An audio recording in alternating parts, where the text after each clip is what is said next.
25 तारीख को जब वोट पड़ेगी तो एक दिव्य भव्य सुंदर नया फूल सिरसा के लोग मोदी जी को आपको जो 400 पार का गुलदस्ता देंगे उसमें एक दिव्य ये फूल हमारा कमल का फूल होगा और केंद्र की सरकार में दिल्ली में संसद में एक मजबूत भागीदारी और हिस्सेदारी इस इलाके की होगी। साथियों, आज महाराज जी योगी आदित्यनाथ जी यहाँ पर हैं बहुत, क्योंकि सबने अपना अपना समय काट करके उनका, क्योंकि मौसम खराब है, मैं इतना ही कह सकता हूँ कि आप सब जानते हैं इस इलाके के अंदर पिछले 15 वर्षों से जब आपने मौका दिया तो 45 से 50 हजार करोड़ रुपए के उस समय प्रोजेक्ट आए। आज एक बार फिर आशीर्वाद आप मजबूती से दीजिए। आज कोई ऐसा हमारा इलाका नहीं जहां पर किसान मजदूर से लेकर के हर वर्ग का भला ना किया हो। ये सरसाईनाथ की धरती है हमारे। इसी तरीके से डेरा हमारे सच्चा सौदा, डेरा राधा स्वामी, डेरा बाबा भूमन शाह और डेरा जगमाल वाली तमाम डेरों की ये धरती आज बाबा जी का स्वागत करती है और यही कहेगी कि भविष्य में आप सबका जब आशीर्वाद मिलेगा तो निश्चित तौर पर ये सिरसा भी आगे जाएगा। और साथियों, आप सबने देखा, मैं एक और इस मंच के माध्यम से बात करना चाहता हूं क्योंकि 3-4 दिन बाद हम सीधे वोटिंग के लिए जाएंगे। हम पिछले 70 दिन से चुनाव लड़ रहे हैं। इस हरियाणा में भारतीय जनता पार्टी ने अपने 10 के 10 उम्मीदवार सबसे पहले वो अनाउंस किए और साथियों आप सब जानते हैं कि दूसरी पार्टियां आज भी हिम्मत नहीं कर रही, चाहे उत्तर प्रदेश हो। उत्तर प्रदेश से छोड़ करके लोगों को साउथ में भागना पड़ा। ऐसे ही जो हमारे सामने उम्मीदवार है अशोक तंवर, हो सकता है आज संयोग ऐसा बना कि आज प्रभु राम की कृपा हुई, नरेंद्र मोदी जी और इस नेतृत्व की कृपा हुई तो आपके बीच में भारतीय जनता पार्टी के यहां पर कमल का फूल लेकर के आया है। लेकिन हम मैदान छोड़ करके नहीं भागे साथियों। लोग यहां से मैदान छोड़ करके भाग जाते हैं, लोगों को धोखा देने का काम करते हैं। 20-20, 30-30 लाख की आबादी को धोखा देके कभी वो बाहर जाते, कभी यहां जाते हैं। बेसिकली सब साथी जानते हैं कि साथियों ये संविधान में विश्वास करने वाली पार्टी नहीं है, ये संविधान और बाबा साहब को पीछे ले जाने वाली पार्टी है। इसलिए दलित पिछड़ों के खिलाफ काम करने वाली इस कांग्रेस पार्टी को, इस घमंडिया गठबंधन को सबक सिखाने का काम करे और आने वाली 25 तारीख को सिरसा में इतिहास बना करके एक बार फिर मजबूती से कमल खिले, पहले से ज्यादा मार्जिन के साथ खिले, ये मिलकर के सुनिश्चित करिए।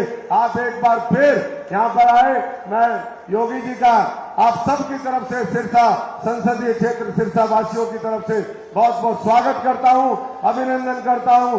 एक बार मेरे साथ जोर से बोलेंगे, जय श्री राम, जय जय श्री राम, भारत माता की धन्यवाद।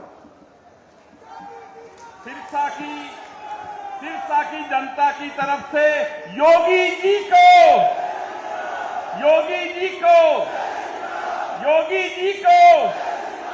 आग लगी आकाश में, झरझर पड़े अंगार, संत ना होते जगत में तो जल उठता संसार।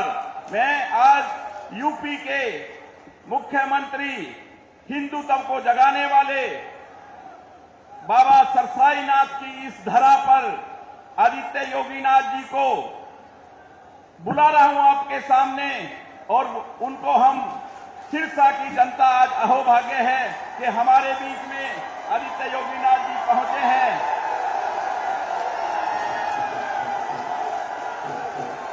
भारत माता की, भारत माता की, भारत माता की, वंदे वंदे वंदे।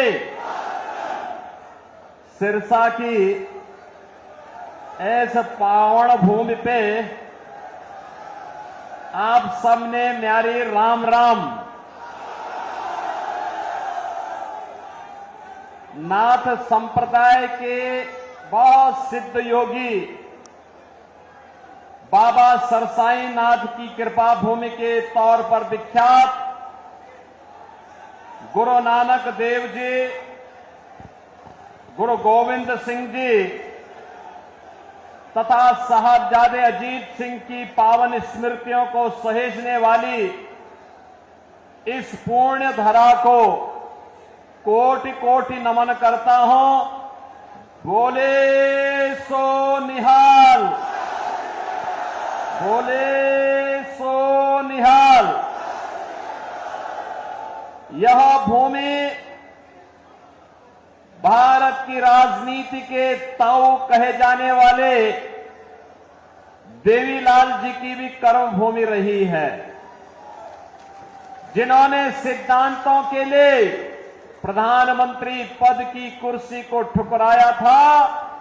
ऐसी पावन धरा को कोटि कोटि नमन करते हुए, जिस धरा ने महान किसान नेता और स्वतंत्रता संग्राम सेनानी सर छोटू राम जी को, सुर सम्राट पंडित जसराज जी को जन्म दिया हो, ऐसी पावन धरा को नमन करते हुए मैं आप सबका हृदय से स्वागत करता हूं, अभिनंदन करता हूं। मंच पर उपस्थित हमारे पूज्य संत श्री सौंदर्यनाथ जी, महंत श्री केशवनाथ जी, यहां की सांसद श्रीमती सुनीता दुग्गल जी,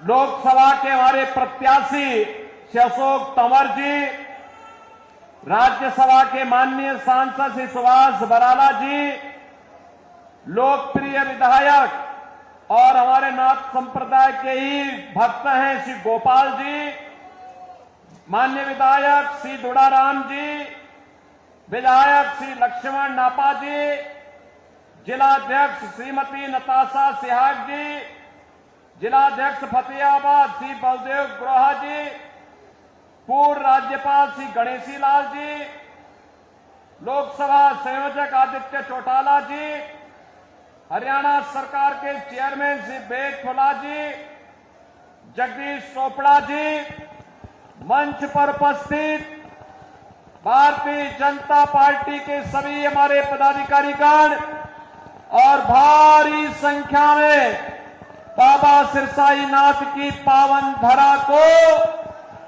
विकास और विरासत की भूमि के रूप में स्थापित करने के लिए यहां पर उपस्थित मैंने बहनों और भाइयों, आप सबका मैं हृदय से अभिनंदन करता हूं, स्वागत करता हूं। बहनों और भाइयों, मैं बाबा गोरखनाथ की धरती से और मर्यादा पुरुषोत्तम प्रभु राम की पावन जन्मभूमि से आपके बीच में यहां पर आया हूं। भारत के यशस्वी प्रधानमंत्री और दुनिया के सबसे लोकप्रिय राजनेता मोदी जी का संदेशा लेकर के आया हूं, और संदेशा यही लेके आया हूं कि 4 चरणों के चुनाव पहले ही संपन्न हो गए थे, 5वां चरण आज चल रहा है, और अब पूरे देश के अंदर एक पहले 3 चरणों में 4 चरणों में जो लहर थी, 5वें चरण में वो सुनामी बन चुकी है, मोदी की सुनामी पूरे देश के अंदर। और एक ही स्वर गूंज रहा है, चारों ओर एक ही नारा गूंज रहा है, और वह है कि फिर एक बार, फिर एक बार, तीसरी बार, तीसरी बार, अब की बार, अब की बार। जब हम 400 पार की बात करते हैं तो बहन और भाइयों, कांग्रेस को चक्कर आने लगता है, और चक्कर इसलिए आने लगता है क्योंकि 400 सीटों पर तो चुनाव ही नहीं लड़ रही है, तो जीतेगी कैसे। और इसीलिए तो मैं कह रहा हूं, जनता जनार्दन से जवाब देती है। क्या जवाब देती है? जवाब देती है कि जो राम को लाए हैं, जो राम को लाए हैं, पूरे देश से एक ही आवाज है। और बहनों, और विरासत और विकास की अद्भुत संगम। अयोध्या में रामलला आ गए, और कांग्रेस को तो सत्ता की इतनी जल्दी थी कि करतारपुर साहब को ये भूल गई थी, और तो मोदी जी आए, तो मोदी जी ने आने के बाद करतारपुर कॉरिडोर के निर्माण के कार्यक्रम को भी आगे बढ़ाया, गुरु नानक देव की पावन धरा को भी भारत का हिस्सा बनाने का कार्य आगे बढ़ाया, और गुरु गोविंद सिंह जी महाराज के चार साहबजादों ने जिन्होंने सरहिंद के लिए अपने आप को बलिदान किया था, उनके नाम पर 26 दिसंबर की तिथि को वीर बाल दिवस के रूप में मनाने की घोषणा भी की है। इसलिए बहनों और भाइयों, आज इसीलिए मैं आपको पास आया हूं कि पावन धरा तो मेरे लिए दो प्रकार से महत्वपूर्ण है, गुरु नानक देव जी से लेकर के गुरु गोविंद सिंह जी के साहबजादों की पावन धरा के रूप में, और हमारे नाथ संप्रदाय के पवित्र संत बाबा सिरसाई नाथ जी के नाम पर, जिनके नाम पर इस सिरसा बसा हुआ है। इसलिए ये मेरे लिए एक पावन धरा है, इसको मैं कोटि कोटि नमन करता हूं, आप सबका अभिनंदन करता हूं, स्वागत करता हूं। बहनों और भाइयों, आज देश बदल चुका है, हमारी पीढ़ी सौभाग्यशाली है कि हम नए भारत के नागरिक हैं, मोदी जी के नेतृत्व में कार्य कर रहे हैं, और जो दुनिया के लिए असंभव है, जो कांग्रेस के लिए असंभव था, वो मोदी जी ने संभव करके दिखा दिया, कर दिया ना। देखो, पहले दुनिया में भारत का सम्मान नहीं बचा था, लोग भारत को शक की निगाहों से देखते थे। पहले दुनिया में भारत के बारे में तमाम प्रकार की चर्चाएं होती थी, हमारी सीमाएं सुरक्षित नहीं थी, दुश्मन भारत की सीमा में घुस जाता था, आतंकी विस्फोट होते थे, जगह जगह विस्फोट होते थे, नक्सलवाद चारों ओर फैला हुआ था, विकास कार्य ठप पड़े थे। जब सुबह उठते थे तो पहला समाचार भ्रष्टाचार का, और सायकाल होते होते आतंकी वारदात की घटनाएं आने लगती थी, निर्दोष लोग मारे जाते थे, सेना के जवान शहीद होते थे, गरीबों के कल्याण के लिए कोई योजना नहीं थी, कोई गरीब भूख से मरता था, किसान आत्महत्या करता था, दवा के भाव में मरीज दम तोड़ता था, बेटी और व्यापारी सुरक्षित नहीं थी। बहनों और भाइयों, पिछले 10 वर्ष में मोदी जी ने भारत की तस्वीर और तकदीर को बदला है। ये तस्वीर और तकदीर को कैसे बदल दिया है? आज भारत का सम्मान दुनिया में बढ़ा है, दुनिया में कोई संकट आता है, लोग दुनिया भारत की तरफ देखती है, सीमाएं सुरक्षित हैं, अब कोई दुश्मन भारत की सीमाओं का अतिक्रमण नहीं कर सकता है, क्योंकि नया भारत है, और आतंकी वारदात तो नहीं होती, इस पे नकेल कसा गया, लेकिन अगर पटाखा भी जोर से फट जाए ना, तो सबसे पहले पाकिस्तान सफाई देता है कि नहीं, मैंने नहीं किया है। उसे मालूम है अगर समय रहते सफाई नहीं दी तो ये भारत है, छेड़ता नहीं है, लेकिन अगर कोई छेड़ता है तो उसको छोड़ता भी नहीं है, वो भयभीत रहता है। बहनों और भाइयों, भय बिनु होई न प्रीति, ये वही है, जब ताकत होती है ना, तो हर व्यक्ति शांति और सौहार्द के लिए आपके सामने झुकता है, और आज भारत ने दुनिया को एहसास कराया है। विकास के कार्य बड़े बड़े, highway, railway, metro, IIT, IIM, AIIMS, one district one medical college, triple IT, NIT, world class university, और हर व्यक्ति के स्वास्थ्य के लिए हर घर नल और नल में जल की योजना मोदी जी ने पूरे देश के अंदर लागू कर दी। देखो, कांग्रेस के लोग भूखों मरते थे, गरीबों को भूखों मारते थे, उनका रसीद राशन खा जाते थे, और बहनों और भाइयों, भाजपा की सरकार में 80 करोड़ लोगों को फ्री में राशन मिल रहा है। मैं बोलना चाहता हूं, जो लोग पाकिस्तान का राग अलाप रहे हैं, उनको बोलो, 23 से 24 करोड़ की आबादी का पाकिस्तान भूखों मर रहा है, वहां की जनता सड़कों पर है, तोड़फोड़ आगजनी हो रही है, 1 किलो गेहूं के लिए छीना झपटी हो रही है, और मोदी जी के नेतृत्व में भारत ने 10 वर्ष में 25 करोड़ लोगों को गरीबी रेखा से उभारने का काम किया है। 60 करोड़ लोगों को देश के अंदर 5 लाख रुपए का स्वास्थ्य बीमा का कवर मिल रहा है। 50 करोड़ गरीबों के जनधन अकाउंट खुल गए हैं। 12 करोड़ किसानों को किसान सम्मान निधि का लाभ, 12 करोड़ घरों में शौचालय का निर्माण, 10 करोड़ गरीबों को उज्ज्वला योजना का कनेक्शन और 4 करोड़ गरीबों के मकान बन गए हैं। और मोदी जी ने घोषणा की है तीसरी बार सरकार बनेगी, 70 वर्ष से ऊपर के हर एक बुजुर्ग को 5 लाख रुपए हर वर्ष स्वास्थ्य के लिए उपलब्ध करवाएंगे। मोदी जी ने घोषणा की है तीसरी बार सरकार बनते ही जितने बचे हुए गरीब होंगे उनको भी एक एक मकान उपलब्ध करवाएंगे। मोदी जी ने घोषणा की है तीसरी बार सरकार बनाएंगे, सोलर स्कीम के अंतर्गत हर घर को फ्री में बिजली उपलब्ध करवाने का काम भी करेंगे। बहनों और भाइयों, यहां विकास भी है, गरीब कल्याण भी है, देश की सुरक्षा भी है, आतंकवाद का सफाया भी है और भारत का सम्मान भी है। और साथ साथ रामलला का भव्य मंदिर के निर्माण का कार्य भी तेजी के साथ आगे बढ़ गया है। रामलला अयोध्या में विराजमान हो गए। बहनों और भाइयों, मैं आपसे पूछना चाहता हूं, मोदी जी ने जो ये किया, इसमें किसी के साथ भेदभाव हुआ है क्या? अरे इसमें तो कोई भी जाति, हर जाति, मत, मजहब, क्षेत्र, भाषा, पूरे देश के 140 करोड़ लोगों को उन्होंने परिवार मान करके दिया।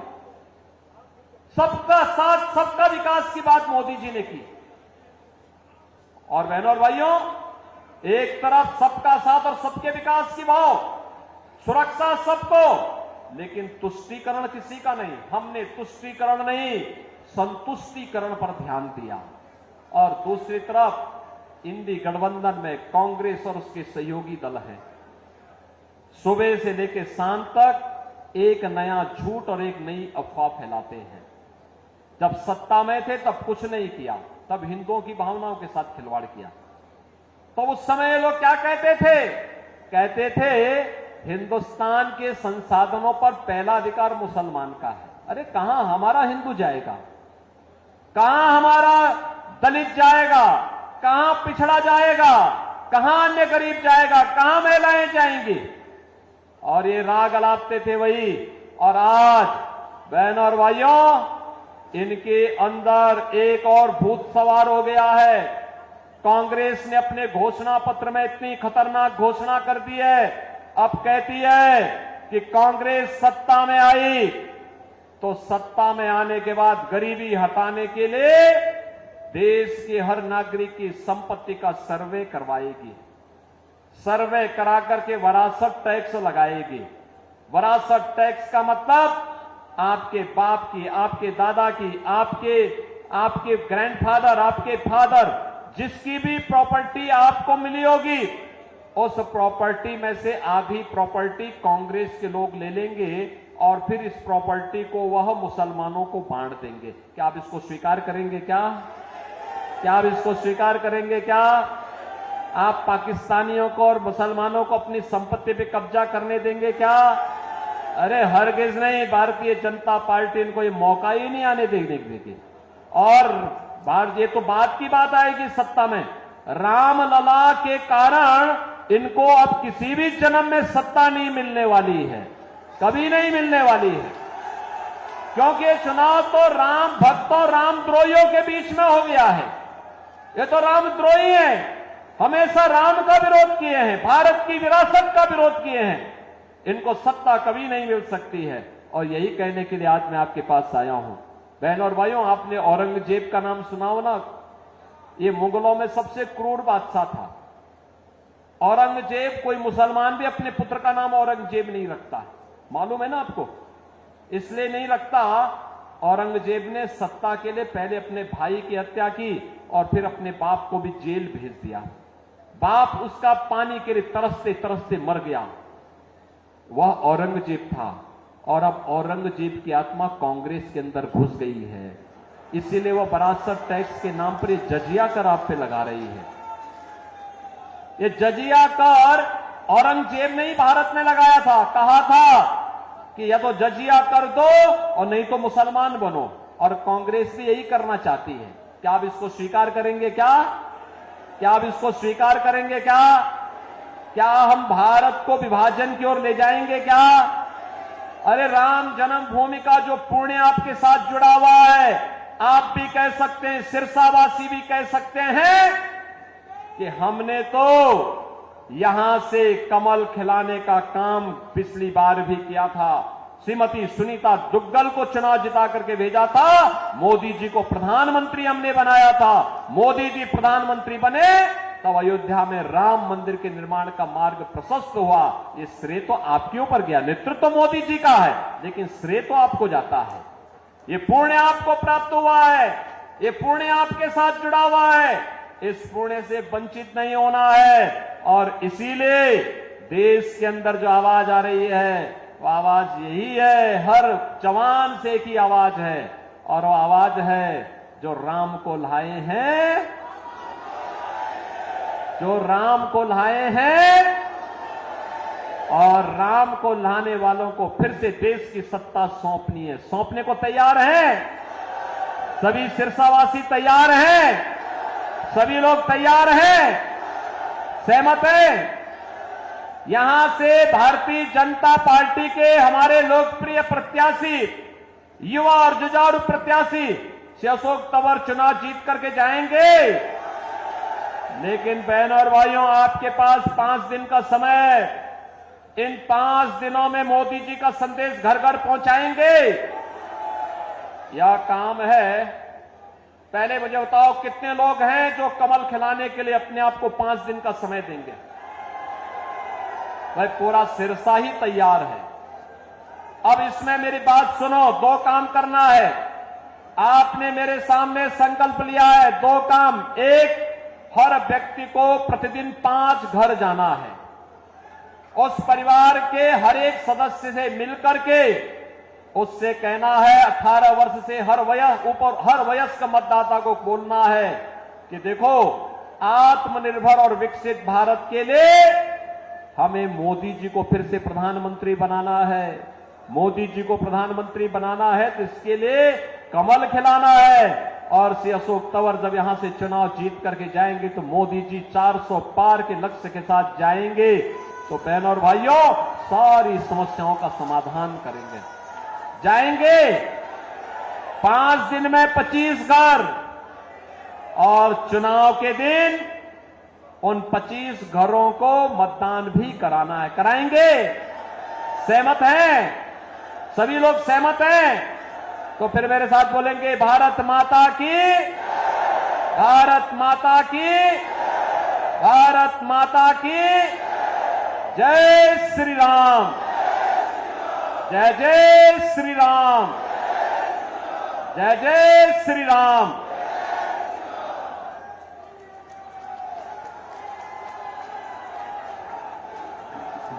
आप सभी माननीय योगी आदित्यनाथ जी के स्वागत में इतनी भारी संख्या में आप सभी का बहुत बहुत धन्यवाद।